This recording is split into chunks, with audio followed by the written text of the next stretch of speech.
Good morning. This is Pastor Becca here on this Tuesday morning. I hope you're having a wonderful start to your day.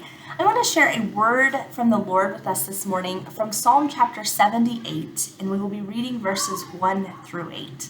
I would invite you to hear the word of the Lord. My people, hear my teaching. Listen to the words of my mouth. I will open my mouth with a parable. I will utter hidden things from of old. Things we have heard and known, things our ancestors have told us. We will not hide them from their descendants. We will tell the next generation the praiseworthy deeds of the Lord, his power and the wonders he has done.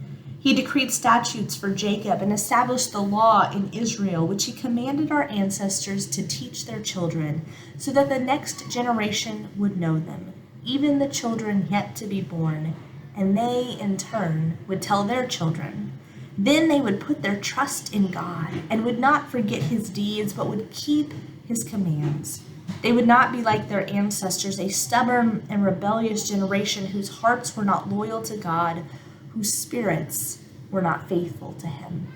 This is the word of the Lord for us this morning. Thanks be to God. Stories are really powerful.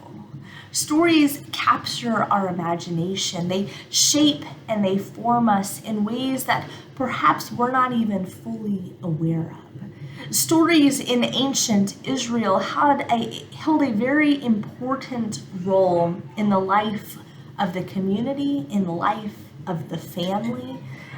You see, they didn't have books then. They didn't have movies. They didn't have TV. They didn't have YouTube. They didn't have all these other sources in media ways of sharing stories. And so instead, parents and grandparents would orally tell stories. They would pass down stories to their children and their grandchildren, and they would tell these stories over and over and over again until these stories became a very part of their life and identity as a people. These stories were really powerful in shaping who they were and who they would become as the people of God.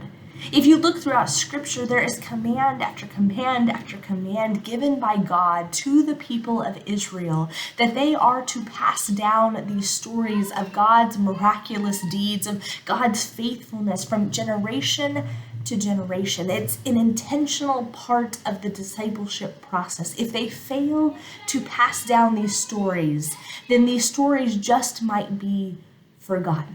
They might lose track of who they belong to as God's people, and they might forget what God has done for them as a people. Passing down these stories was critically important.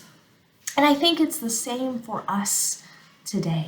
Passing down stories is incredibly important. Passing down stories of God's faithfulness, and not just the stories found in Scripture. We certainly want to pass these stories down to our children and grandchildren, but also testimonial stories of the ways that we have seen God to be faithfully at work in our own lives. I remember sitting down with my grandparents, and my grandparents would tell me stories of God's faithfulness. And I remember just loving to hear these stories, hearing the stories of how I've not only seen God at work in my life, but God has been at work for generations and generations and generations. And it's so incredibly powerful to hear these stories and to allow these stories to capture our imaginations and to shape and form who we are as people.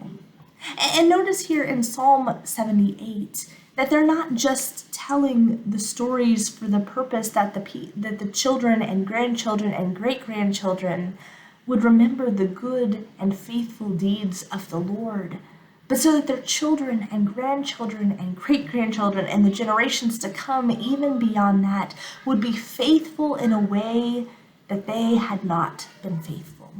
I think that's every parent and grandparent and great-grandparent's desire, is that our children and grandchildren and great-grandchildren might learn from our mistakes, might hear of the faithfulness of God, and might also hear from us these stories where we have not been as faithful as God has called us to be, and that we might be a people who pass down these stories so that our children and grandchildren and great-grandchildren would learn from our mistakes and not repeat the same history, that they might learn from us what it means to be a faithful people and what it looks like even to not be as faithful as God has called us to be at times.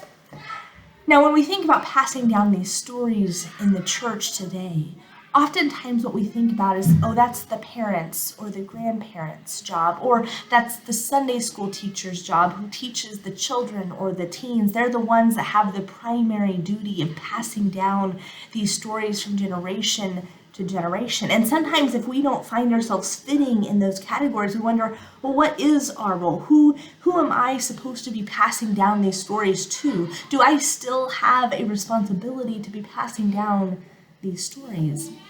And the answer is yes, absolutely. We are all called to be disciple makers. It doesn't matter if they are our biological children or grandchildren. It doesn't matter if we are in an official ministry capacity or not. If we are a part of the church, we are to be discipling the younger generations and telling these stories of God's faithfulness, that they might too come to know the faithfulness of God, and that they might be faithful in ways that even we have not been, that they would learn from us and learn from us what it means to be a people who follow this incredibly faithful and good God. It is our prayer that as those stories have been passed down to us, and these stories have shaped and formed us, that as we pass down these stories, they would shape and form our children and grandchildren and great-grandchildren. And then they would pass it down to the next generation and the next generation and the next generation. And that's the beauty of the church, that as each generation is faithful to pass down these stories, we see generation after generation after generation be shaped by the love and goodness of God, exemplified in these stories that are told. So church, may the peace of Christ be with you. And this would be my encouragement to you today. Ask yourself this question: who am I intentionally discipling? Who am I intentionally telling these stories to? Not only the stories found in Scripture, but the stories of the ways that I found God to be faithful in my own life. How am I passing these down in intentional sorts of ways to the next generation, that they too might know the goodness of God?